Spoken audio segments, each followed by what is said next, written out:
03 pagi reguler semester 4 Prodi Ilmu Hukum Universitas 17 Agustus 1945 Samarinda. Di sini saya akan memaparkan materi terkait ujian tengah semester dari mata kuliah Metodologi, Penelitian dan Penulisan Hukum yang diampu oleh dosen saya, Dr. Dra. Siti Aisyah MMMH. Sebelum masuk ke penjelasan lebih lanjut, di sini saya akan memberikan pengertian sedikit tentang penelitian. Apa sih penelitian itu? Penelitian adalah sarana yang dipergunakan manusia untuk memperkuat, membina, serta mengembangkan ilmu pengetahuan. Suatu penelitian telah dimulai apabila seseorang berusaha untuk memecahkan suatu masalah, namun secara sistematis, dengan metode-metode dan teknik-teknik tertentu secara ilmiah. Oke, lanjut sekarang ke metode penelitian hukum. Teman-teman mungkin di sini ada yang bertanya, apa sih metode penelitian hukum itu? Metode penelitian hukum merupakan sebuah ikhtiar untuk mencari kebenaran hukum terhadap permasalahan di dalam hukum tersebut. Penelitian hukum merupakan kegiatan untuk menemukan aturan hukum, norma-norma hukum, atau doktrin-doktrin hukum dengan tujuan untuk menjawab permasalahan hukum yang sedang dihadapi. Hal ini konsisten dengan karakteristik ilmu hukum yang bersifat perspektif. Berbeda dengan penelitian dalam bidang ilmu pengetahuan yang bersifat deskriptif, yang bertujuan untuk menghasilkan argumen, teori, atau konsep sebagai pedoman dalam menyelesaikan masalah yang dihadapi. Dalam konteks penelitian, kita sering mendengar adanya kata metodologi dan metode penelitian. Kedua hal ini tidak sama ruang lingkupnya dan harus dibedakan. Metodologi bersifat lebih luas, merupakan prinsip-prinsip di dalam seseorang melakukan penelitian yang membimbing seorang peneliti termasuk dalam hal memilih metode penelitian.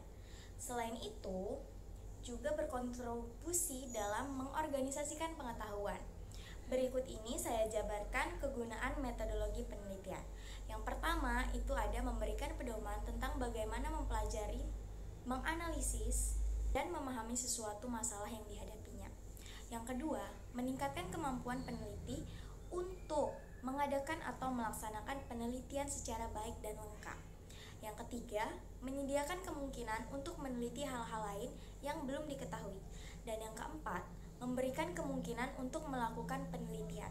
Dan yang kelima, memberikan pedoman untuk mengorganisasikan serta mengintegrasikan pengetahuan. Sementara itu, metode berasal dari kata methods, yaitu cara untuk atau menuju suatu jalan. Metode adalah suatu prosedur atau cara yang dilakukan secara sistematis untuk memahami sesuatu hal atau fenomena. Metode merupakan cara pelaksanaan kegiatan penelitian yang disusun secara sistematis, logis, dan objektif, yang mengikuti tahap-tahap sebagai berikut. Yang pertama itu ada menetapkan masalah dan tujuan, dan yang kedua menyusun hipotesis bila diperlukan. Yang ketiga menyusun rancangan penelitian, dan yang keempat melakukan pengumpulan data, dan yang kelima mengolah dan menganalisis data, dan yang keenam merumuskan kesimpulan dan atau teori. Yang ketujuh melaporkan dan mempublikasikan hasilnya. Sebagaimana penjelasan tersebut, ruang lingkup metodologi dan metode jelas perbedaannya. Metode merupakan bagian dari metodologi sebagai cara pelaksanaan penelitian tersebut dilakukan. Baiklah, selanjutnya di sini saya akan memaparkan metodologi penelitian dan penulisan hukum menurut para ahli. Menurut Sanapiah Faisal, penelitian yaitu suatu kegiatan ilmiah dalam menelaah suatu masalah dengan menggunakan metode ilmiah secara teratur dan sistematis untuk menemukan pengetahuan baru yang dapat dibuktikan kebenarannya mengenai dunia ini.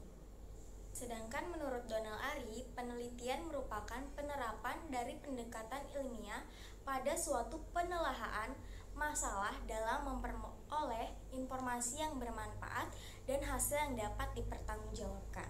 Selanjutnya kita beralih ke dasar-dasar penelitian. Dalam seseorang memecahkan masalah, kita mengenal mekanisme yang memandu manusia dalam pemecahan masalah, yaitu yang pertama sistematis, artinya mempunyai tata urutan tertentu. Yang kedua yaitu logis, artinya menggunakan dan dapat diterima akal. Yang ketiga empiris, artinya sesuatu atau berdasarkan realita yang ada. Ketiga hal tersebut merupakan ciri-ciri dari metode ilmiah atau scientific method. Kegiatan penyelidikan yang dilakukan menurut metode ilmiah tertentu dilakukan dalam rangka menentukan informasi ilmiah atau teknologi baru, membuktikan kebenaran atau ketidakbenaran hipotesis sehingga dapat dirumuskan teori dan atau proses gejala alam atau sosial. Hal ini digunakan sebagai media untuk mendapatkan kebenaran atas suatu pengetahuan. Penelitian merupakan suatu kegiatan ilmiah yang memiliki ciri-ciri sebagai berikut. Yang pertama yaitu proses yang sistematis, logis, dan empiris untuk mencari kebenaran ilmiah atau pengetahuan ilmiah. Yang kedua, suatu upaya untuk mencari jawaban yang benar mengenai suatu masalah tertentu. Dan yang ketiga, berupaya mencari kebenaran melalui proses penalaran yang logis atau rasional dan analitik atau empiris. Baiklah, sekian paparan materi dari saya. Saya mohon maaf apabila ada salah kata atau penyebutan nama dan gelar. Sekian, wassalamualaikum warahmatullahi wabarakatuh.